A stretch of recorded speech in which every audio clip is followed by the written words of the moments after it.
ज्याचे भाग्य चांगलं असेल त्याला आमच्या नामाचा छंद लागेल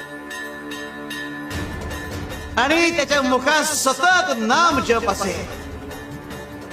आमच्या नामाची गोडी निर्माण होईल.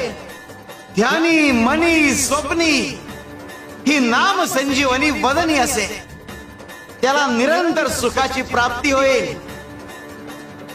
तसं मधाचं सेवन करण्यासाठी भ्रमर कमळ फुलात गुंतून पडतो आणि अत्यंत आनंदाने आणि आदराने मधाचा आस्वाद घेतो.